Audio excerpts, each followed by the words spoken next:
మన రాష్ట్ర అధ్యక్షురాలు మేడం గారు పురంధేశ్వరి గారు,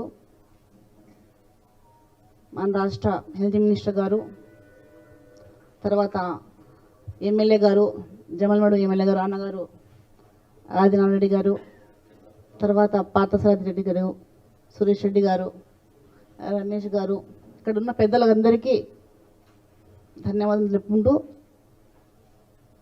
ఈరోజు నేను ఒక ధైర్యంగా నిర్ణయాన్ని తీసుకున్నాను. ఎందుకంటే మన దేశ ప్రధాని గారు పెద్దలు గౌరవనీయులు పూజ్యులు నరేంద్ర మోదీ గారు కుల మతాలకు అతీతంగా ప్రతి ఒక్కరిని కూడా తన బిడ్డలుగా భావించి, ఏవైతే వాళ్ళు భారతీయులుగా ఉండి భారతీయ పౌరులుగా ఉన్నారో అందరికీ సమానంగా రాజ్యాంగంలో కల్పించిన హక్కులకు, తర్వాత సంక్షేమ పథకాలు కానీ అన్నీ కూడా అందిస్తున్న ఒక మంచి ప్రధానమంత్రిగా పేరు తెచ్చుకున్నారు.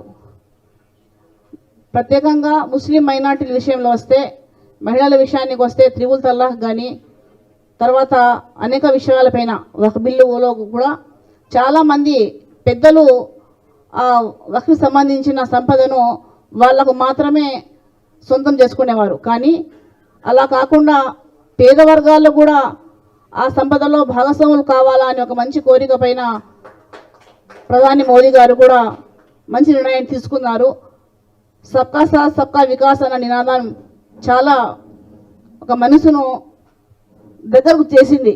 ఎందుకంటే గౌరవ ప్రధాని గారు ప్రతి ఒక్కరికి కూడా కలుపుకొని పోతూ అనేక వర్గాల్లో, పేద వర్గాల్లో కానీ ముందుటి నుంచి కూడా అనేక రాష్ట్రాలకు ఆయన ఒక తండ్రిలాగా అన్నీ కూడా అందిస్తూ, ఆయన తరఫు నుంచి కేంద్రం తరఫు నుంచి కూడా సంక్షేమ పథకాలు అందిస్తున్నప్పుడు అందరూ చెప్పేవారు, నిజంగా నరేంద్ర మోడీ గారు అందరికీ సమానంగా పథకాలే కాకుండా వాళ్ళు చిన్నపిల్లలు పేదలు చదువుకునే విధంలో కూడా ముందుకు రావాలి అని ఒక మంచి ఉద్దేశంతో దేశాన్ని పరిపాలిస్తున్న తరుణంలో నేను భారతీయ జనతా పార్టీలో ఉండి ముస్లిం మైనార్టీలకు ఒక మంచి మెసేజ్ ఇవ్వాలా అనే ఒక ఉద్దేశంతో ఇప్పుడు భారతీయ జనతా పార్టీలో చేరడం జరిగింది.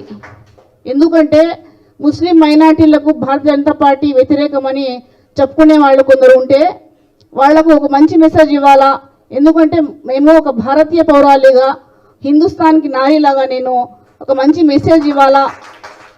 అందరి ముస్లిం మైనార్టీలో చాలామంది మహిళలు కూడా మమ్మల్ని చూసి వాళ్ళు కూడా ముందుకు రావాలనే ఉద్దేశంతో నేను ఈరోజు భారతీయ జనతా పార్టీలో చేరాను. అందుకు మాకు మేడం గారు కూడా ఆహ్వానించారు. తర్వాత మన మంత్రి గారు, మన కడప జిల్లాకు చెందిన మన ఎమ్మెల్యే గారు పార్థసారథి అన్న గారు అందరూ కూడా నన్ను ఆహ్వానించారు. అందరికీ పేరు పేరున ధన్యవాదాలు తెలుపుకుంటున్నాను. శాయశక్తుల కృషి చేసి నేను ఇప్పుడు రాజకీయాల్లో కొత్తగా అడుగులు వేస్తున్నాను. నేను అన్ని సలహాలు తీసుకొని నేను మంచి చేయడానికి కృషి చేస్తాను.